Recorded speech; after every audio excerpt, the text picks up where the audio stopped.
mu muryango muri famille hoba hariho amatati ariko mbabare kubana petete ngoma kwinjira ndani mu mizi hoba hariho amatati ku buryo umuntu yoshoka yiyumvira kuri zanzira za yanzira akabira petete hari umuntu yoba yaramugiriye nabi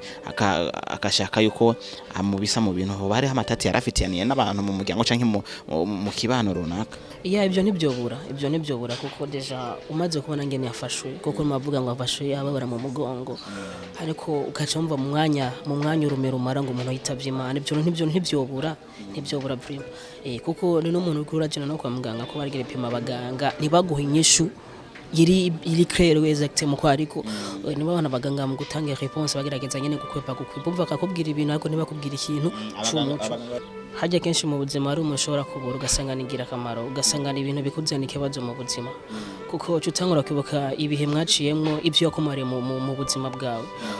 Kuri jewe yari umubyeyi navuga ati akomeye cyane kuko n'umuntu imisi yose yamanyifuza kurira indege kandi umuntu aramaze kumpangira projet nyinshi zo kurira indege ariko kandi ivyo wakora vyose urumva aho uburyo bwakora wuva pourcentage nini cyane haratakaye ese dodo nuko hagiye kugaruka icuka kwiri nagiye twari tuzi neza kumenga wari muri processes zo gupanga mariage.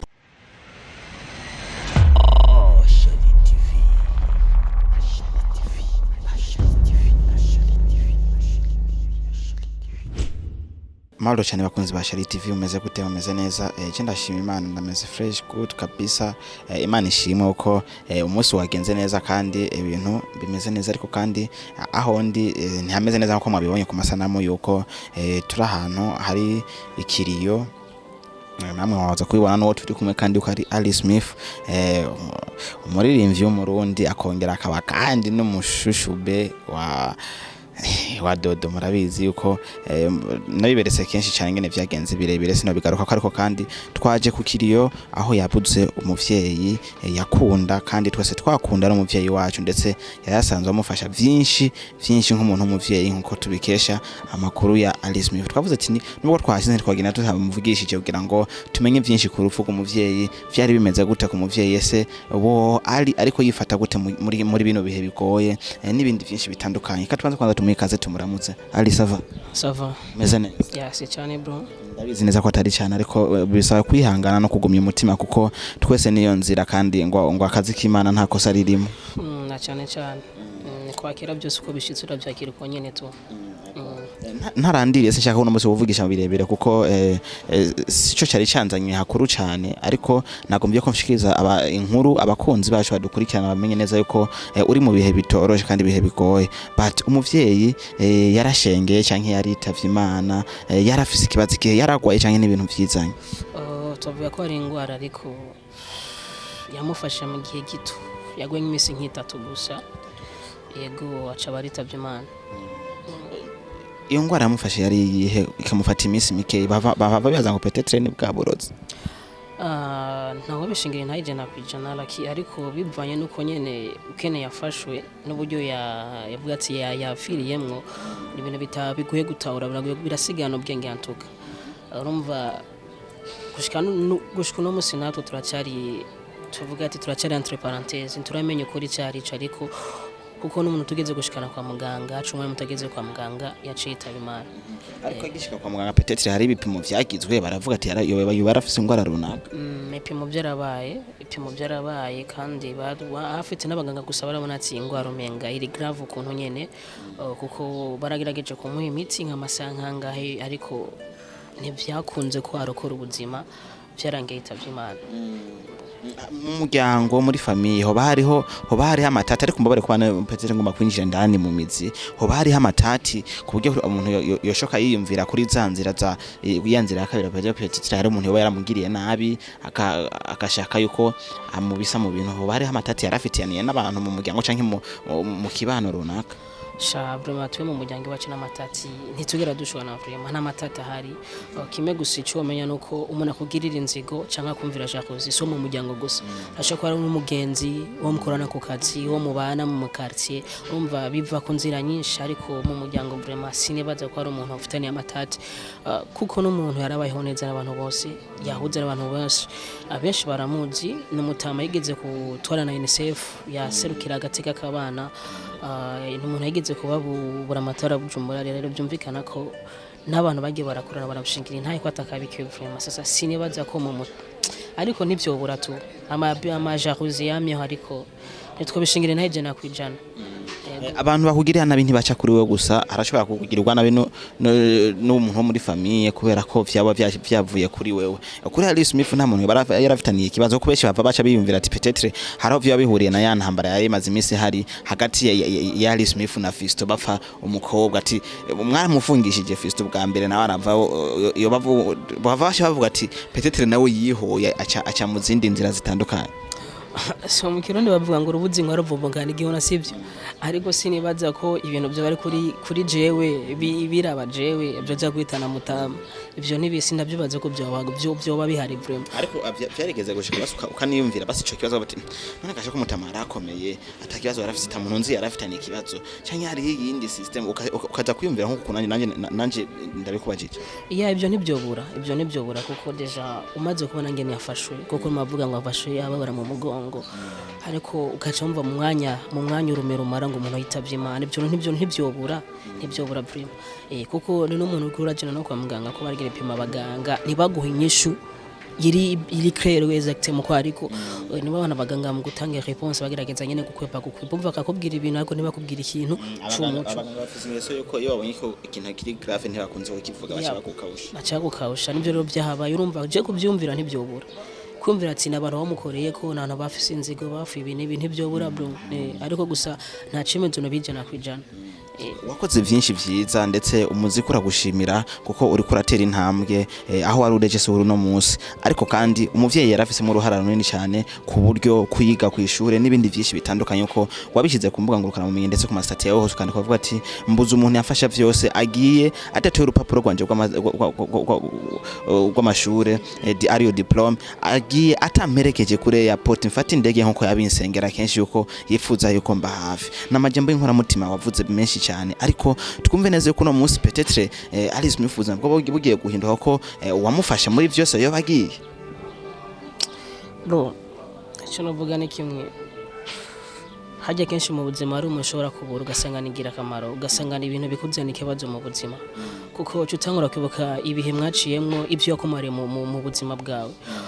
kuri jewe yari umubyeyi navuga ati akomeye cyane kuko n'umuntu imisi yose yamanyifuza kurira indege kandi umuntu yaramaze kumpangira projet nyinshi zo kurira indege n'umuntu navuga ati nta kibazo c'ibihumbi bingahe 70 nogira kihari yarakinkorera cyane n'umuntu hari hageze ko niburi burabona umusaruro y'ibyo yarimiye ariko ntibikunze cyane but nanje misiza bientôt ndakira diplome nari nkene ko mbona mutama turi kumwe ntaye mu kaduga cyo yamperekeje gutora urupapuro ariko ntibigikunze byumvikana ko kuri status nashize ko kujyana kababaro kandi nari mbabaye cyane kandi ndabona sinigeno no bivuga ariko Imana ifise inzira yazo Imana aramuhamagaye ngira abonye ko bikwiriye ariko nibyoroshe kuri jewe ubuzima bwa Dodo bugiye guhinduka wahora umukorera byinshi umufasha byinshi ndibuka ko no kwa muganga wamufashije uburyo borebore cyangwa ko bitubwiye yuko atanze amafaranga menshi ariko kandi ivyo wakora byose urumva aho uburyo bwakora uva pourcentage nini cyane haratakaye ese Dodo nako hagiye kugaruka icuka kwiri na igihe twari tuzi neza kumenga wari muri processes zo gupanga mariage sivyo kino kibona kubwira ni kimwe bro iyo umuntu avunitse acamenya gucumbagira sivyo maana kio nakwambia kazi ya Mungu ina makosa kama Mungu mambo hivi sijui mentarisha vitu gani umva nimba Imana yavuze ati iramutwaye sinzi ibyo yantegure sizo kandi nigisigura ko 11 ndabuze umuvye kandi yali support nini kuri jewe ariko ntibyisura ko nzocanja down kuko ni kujya bavuze ati akazi kanje barakaraba baragakunda baragashima byumvikana n'abantu benshi n'ama-comment bambwira ati courage ukubikora neza ndazi nejo bientôt navuga ati abakunze ba Shali TV ndi faiblesse hana ndifuza gusohora song isokora video mu nterere 50,000 ndazi hari abafana b'umutima kandi bo bikora canke bazobikora kandi ubu ndazi bientôt turonka telefone zabazimbira ati bro reka tuguterera utugumutera imbere amafaranga yana abyumvikana ko sinibaza ko ikintu kimwe kizofa kimwe gusa ikintu kizohaba hazoba ari kirangamisi kizohinduka nimba ari ikintu nabavuze ati mu kwa kabiri nzokora ikiniki tucamo oblige kwanza kwipanga kuko ubu deja maze kuvuga ati kuboko amaboko yarabirasye ari kumwe cavuga ati nimba byo kora mu kwa kabiri rikamanze ndavyunguruze nipange kandi nzobikore mu kwa kane byo nakora mu kwa kane nzokora mu kwa gatandatu ariko sinibaza ko ibintu byose napanze bizohinduka. Dodo narinzi ko nza kumusanga ngaha nkoko gukwe nawe kuza gushigikira umugabo mu bihe bigoye ariko naravye abantu bose bari ngaha anya sinigeze ndamubona hoba hari kibazo kihe kuri Dodo. Washitse ngasanga ndamaze nka 30 minutes uko nashitse nka ngavuga express de sauce yenga c'était 16h30 uko karibu 17 byumvikana kuva 7 yararinga atashe kenze baciye atakora na kirenze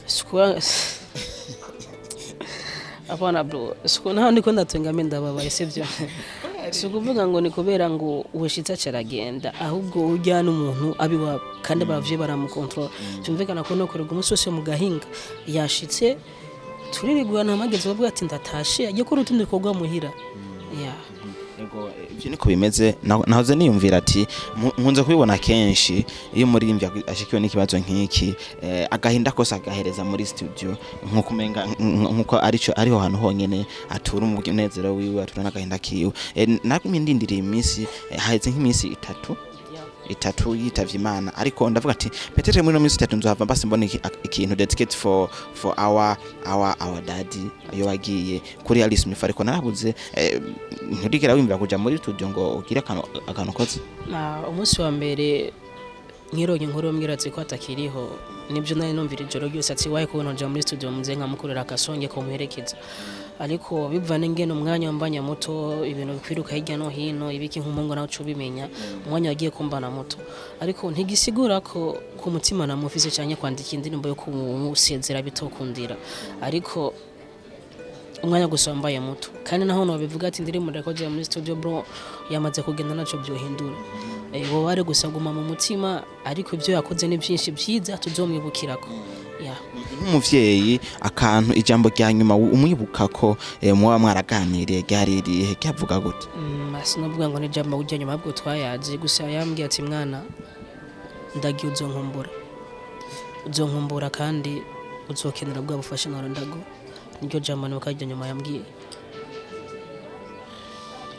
Uri umuhungu mukuru mu muryango ntakekeranya niwe usikaye nk'inkingi y'umuryango uriko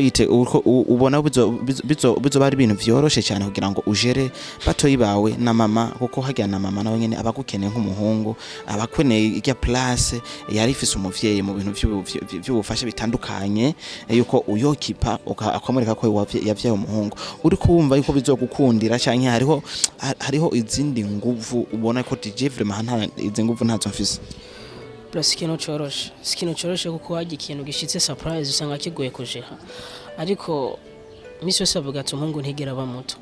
byumvikana ko hari period ushika mu kirengo ushika mu bigaca bikwigisha kubana n'ikindi kintu sibyo ibi byarashitse revra ariko ntibizotuma uje ko nshika intege ahubwo bigiye kuntera inguvu n'umwete byo gukora cyane kugira no kuyumvira cyane kugira ndabicu no marira umuryango byumvikana ko Ploma nimba avuga ati nije ndumuhungu mukuru ntegeze gukora nk'umuhungu mukuru ijya responsibility mutamavuze yansigiye ndayisigarane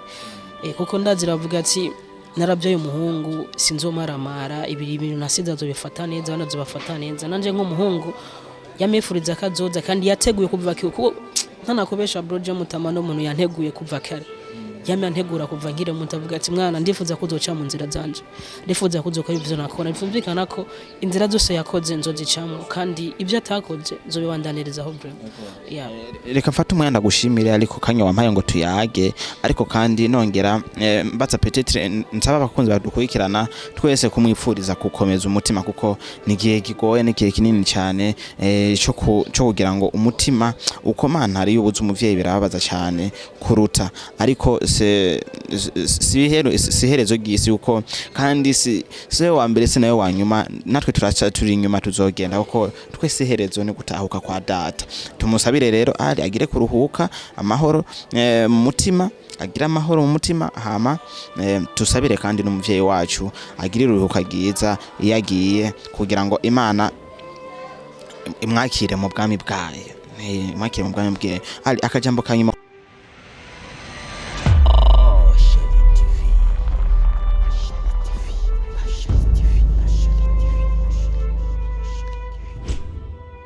navuga de ndashimiye ko bamwe mwashimiye gushika aho ndiko turagendanira vraiment ndashimiye Charlie TV na mwakoze neza kuko ni occasion nziza kuko n'abafanzi banje cyangwa abafanzi b'umuziki ndundi babona ibyabaye kuri je byanshikiye kuko ari batari babimenya ariko ndabashimiye mama yakanya ikindi kintu no basaba gusa nuko igisabisho kirakire mino misirimo vraiment ntitworohewe cyane ego hama abashaka kumenyesha abakunzi ba Charlie TV ko abifuza gufata ku mugongo gushika ku kiriyo tuzohamba kwa kabiri ntuzoshobora guhamba hama murakoze cyane